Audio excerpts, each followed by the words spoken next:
बोल भक्तवत्सल भगवान की जय। त्रिकालज्ञ सर्वज्ञ तुम, गति सर्वत्र तुम्हारी।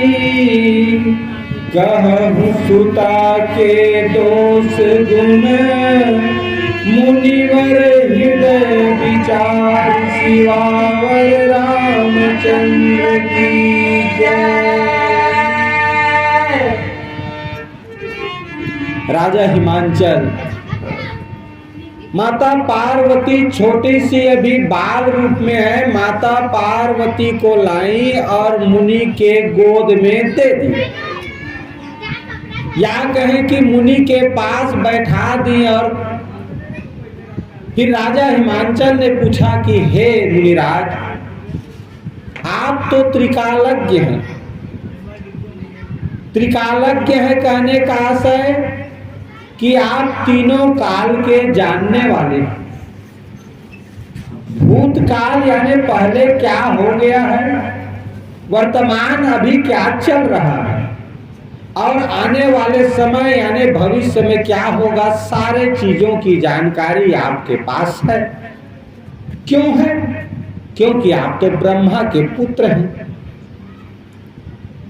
और जो ब्रह्मा इस संसार को रचने वाला है उनके पुत्र हैं, तो वही शक्ति आपके पास भी है। तो जैसे हम लोग देखना कभी हाथ दिखाते हैं, जो हस्त रेखा दिखाते हैं कि आने वाले समय में हमारे साथ क्या अच्छा होगा, क्या बुरा हो सकता है, ये जानने की इच्छा हर व्यक्ति को होता है। और कहीं से कोई ऐसा मुनिराज सिद्ध योगी राज मिल जाते हैं जो इनमें इस ज्ञान में पारंगत हों, हस्त रेखा देखने में पारंगत हों, तो वहां फिर मौका नहीं चूकते, जरूर थोड़ा बहुत दान दक्षिणा दे करके अपनी हस्त रेखा जरूर दिखाते हैं। तो राजा हिमांचल ने भी सोचा कि भाई मेरे घर आज देव ऋषि मुनि आए हैं, देवर्षि नारद आए हैं, और देवर्षि नारद तो तीनों काल के जानने वाले हैं। आज मेरे घर में ये जो पुत्री जन्म ली है पार्वती, ये पिछले जन्म में क्या थी, और आने वाले समय में उनका जो भविष्य है वो कैसा रहेगा। हर पिता के मन में इच्छा होती है, पिता के मन में अपने बारे में भी, साथ ही साथ मेरा बेटा या बेटी कैसे होगी बड़े होकर के, ये हर कोई जानने की चाह रखता है। बस यही चाह से, इसी चाह से नारद जी के पास राजा हिमांचल अपनी पुत्री जो कि छोटी सी रूप में है, माता पार्वती, उसके पास बैठा करके आज नारद जी से पूछ रहे हैं कि आप तो त्रिकालज्ञ हैं मुनिवर, और सर्वज्ञ भी हैं, तीनों काल के तो जानने वाले हैं ही, साथ ही साथ सर्वज्ञ हैं। सर्वज्ञ है माने सब कुछ के जानने वाले हैं। तो सब कुछ के कैसे में जानने वाले हैं? तो तुम सर्वज्ञ, तुम गति सर्वत्र तुम्हारी। आपका हर जगह आना जाना है।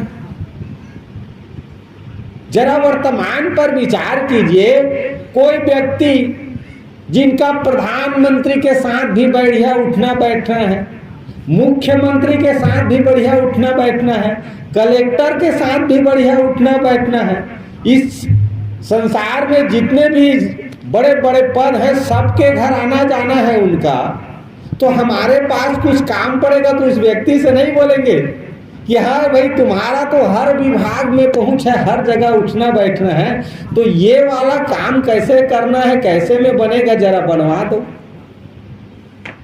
तो नारद जी भी तो वही है ना, कब पृथ्वी लोग तो कब पताल लोग तो कब स्वर्ग लोग, हमेशा सभी 14 भुवन बोलते हैं ना, तीनों लोग 14 भुवन में हमेशा नारद जी घूमते रहते थे। अब भाई जिसका हर जगह आना जाना है तो वो तो हर चीज का ज्ञान रखेगा ही। इसीलिए गोस्वामी तुलसीदास ने लिखा और राजा हिमांचल ने कहा कि हे प्रभु त्रिकालज्ञ सर्वज्ञ तुम, गति सर्वत्र तुम्हारी। आपका तो हर जगह आना जाना है मुनिराज, तो आप तो हर चीज के बारे में जानते हैं, और जब हर चीज के बारे में जानते हैं तो स्वाभाविक सी बात है मेरी बेटी के बारे में भी जानते होंगे। फिर राजा हिमांचल बोले मुनिराज से कि कहा सुता के दोष गुण मुनि बर हृदय विचार। हे मुनिराज, ये जो मेरी छोटी सी अभी बेटी है, मेरे मन में इच्छा है, और ये हर एक पिता के मन में इच्छा होता है कि उसकी बेटी का भविष्य या उसके बच्चे का भविष्य कैसा होगा।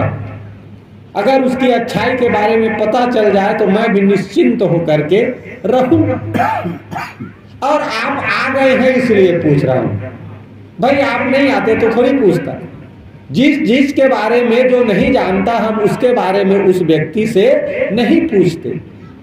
चूंकि आप त्रिकालज्ञ हैं, सर्वज्ञ हैं, हर जगह आपका आना जाना है, इसलिए पूछ रहा हूं प्रभु कि ये जो मेरी बेटी का जो दोष गुण इसके हस्तरेखा में लिखा है वो किस प्रकार का है, जरा हृदय में विचार करके बताइए। ऐसे करके राजा हिमांचल हाथ जोड़ करके नारद जी के पास बैठे हैं और माता पार्वती को उसके पास बैठाए हैं। जब राजा हिमांचल की इस बात को सुना नारद जी, तो गोस्वामी तुलसीदास जी ने लिखा कि कह मुनि से बिहसी गुण मृदुबानी,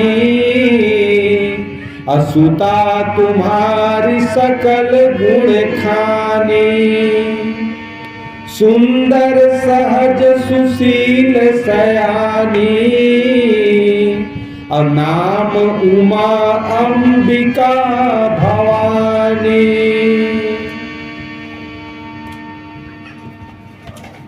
अब भाई जो व्यक्ति जान रहा है कि ये जो जिसको ये अपनी छोटी सी बच्ची कह रहा है, ये राजा हिमांचल जिसको अपनी बच्ची समझ रहा है, अपनी छोटी सी लड़की समझ रहा है, अब नारद जी जान रहे हैं कि वो पूरा जगत जननी मां पार्वती है। अब उसके बारे में गुण दोष कोई पूछे तो वो जान रहा है, उसको हंसी नहीं आएगा।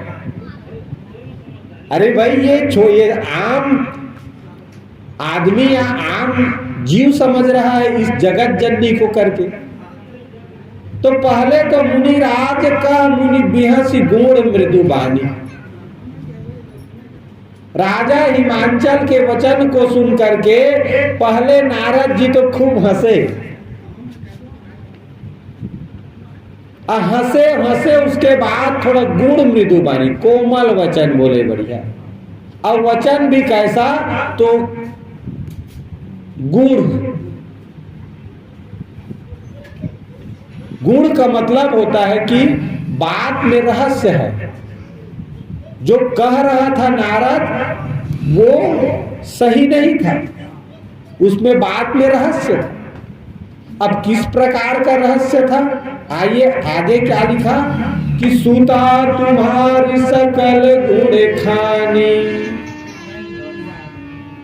नारद जी बोले कि हे राजा हिमांचल, तुमने अपनी पुत्री का दोष और गुण दोनों पूछा। राजा हिमांचल ने क्या कहा कि कहा उस सुता के दोष गुण, पहले दोष पूछा फिर गुण पूछा। लेकिन नारद ने क्या बताया, पहले दोष नहीं बताया, पहले गुण बताया। क्यों भाई, आप किसी का हस्तरेखा देख रहे हो, अब हस्तरेखा देख रहे हो, पंडित हो जो भी हो, उनसे दान दक्षिणा भी तो लेना है। तो पहले उसका अच्छाई बखानना चाहिए, उसका प्रशंसा करो कि आपके जीवन में ऐसा ऐसा है, आपको नौकरी मिलेगा, सुंदर कन्या मिलेगा, आपके जीवन में वैभव है, धन संपत्ति भरे पड़े। तो भाई जिसका हस्तरेखा देख रहे हो उसकी आप प्रशंसा करोगे तो वो थोड़ा बहुत दान दक्षिणा देने वाला था, थोड़ा ज्यादा ही देगा। तो ऐसे ही नारद जी ने भी पहले अवगुण नहीं बताया। और अवगुण होगा भी क्या भाई, जो जगत जननी उसमें अवगुण हो सकता है क्या? नहीं हो सकता। केवल वो हम मनुष्य की सोचने के लिए, अवगुण वास्तव में नहीं होता। नारद जी बोले कि हे राजा हिमांचल, जो तुम्हारी ये बेटी है ना सुता, सकल गुण खानी, इस संसार में जितने भी गुण है ना सभी गुणों की खान है। खदान जे लगत है तो खदान में कोई चीज कम रखेगा, जैसे सोने की खान, तो जहां से सोना निकाला जाता है जिस खदान से, वहां सोने की कमी होगा क्या? वो तो अपार होता है। तो नारद जी बोले आप गुण दोष पूछ रहे हो ना राजा हिमांचल अपनी बेटी की, तो गुण तो इतना है इतना है इतना है कि ये संसार में जितने भी गुण है ना उसी का खदान है। और जहां तक सुंदरता की बात है तो सुंदर सहज सुशील सयानी, ये तो इतनी सुंदर सुशील और सयानी, दुनिया में ऐसा कोई इंसान नहीं है जो नहीं चाहता कि मेरे बेटे में या मेरे बच्चे में सयानापन ना हो, बुद्धि ना हो, अच्छे गलत की जो परख न कर सके, पहचान न कर सके। हर कोई चाहता है कि मेरा बेटा या मेरी बेटी सयानी हो, होशियार हो, बुद्धिमानी हो। तो राजा हिमांचल को नारद जी ने कहा कि हे राजा हिमांचल, तुम्हारी ये जो बेटी है ना सहज सुंदर है, बनावटी नहीं है। जैसे आजकल सुंदर दिखना है तो ब्यूटी पार्लर सैलून चले जाओ, आपको 1 घंटा 2 घंटे के लिए बढ़िया सुंदर बना देंगे, अधिक से अधिक 1 दिन के लिए बना देंगे, लेकिन वो बनावटी है, कृत्रिम बोलते हैं उसको। लेकिन ये जो तुम्हारी पुत्री है ना राजा हिमांचल, ये सहज ही, इसमें कोई बनावटीपन दिखावटीपन नहीं है, ये सहज ही सुंदर होगी और सुशील होगी। इसकी विनम्रता, इसकी सुशीलता इतना है कि हर कोई इनसे प्रसन्न रहेंगे, और सयानी तो रहेगी। अब इसका नाम क्या होगा? पहले जमाने में जो भी कोई अच्छे जानकार गुरुदेव आते, या घर में घर का कोई, जैसे घर का गुरु भी होता है, परिवार का गुरु होता है, तो जब भी नामकरण करवाना रहता है तो हम लोग भी जैसे महाराज जी के यहाँ जाकर के पूछते हैं कि भाई इनका क्या नाम रखे, प्रथम अक्षर ही बता दो, फिर उनका नामकरण करते हैं। अब भाई तीनों काल के ज्ञाता सर्वज्ञ आए हुए हैं नारद जी, तो राजा हिमांचल ने यह भी कहा कि भाई आप आ ही गए हो तो इसका क्या नाम रखे ये भी बता दो। तब नारद जी ने कहा कि नाम उमा अंबिका भवानी, इसका जो नाम है ना एक नहीं है। याद रखे ना, जिसका एक नाम नहीं है वही ईश्वर है। भगवान के लिए गोस्वामी तुलसीदास ने क्या लिखा है? हरि अनंत हरि कथा अनंता, अब कहीं सुनाई बहुविधि सब संता। किसी व्यक्ति के लिए अनंत शब्द आया है? केवल इस संसार में अनंत केवल कौन है? तो वो केवल और केवल ईश्वर यानी भगवान है। अब भगवान अनंत है, उनकी कथा भी अनंत है, तो स्वाभाविक सी बात है हम सब जो सुनने वाले कहने वाले हैं वो भी अनंत भाव से ही सुनते हैं। ये लक्षण संकेत दिया नारद जी ने कि हे महाराज, हे राजन, आपकी ये जो बेटी का नाम एक नाम नहीं है, इसके तो कई नाम होंगे। इनमें से 3 नाम बता रहा हूं। बोले कि उमा, अंबिका, भवानी। अब नाम सुने तो ऐसे लग रहा है कि केवल नाम बता रहा है। भाई उन्होंने क्या कहा? कह मुनि बिहसी गूढ़ मृदु बानी।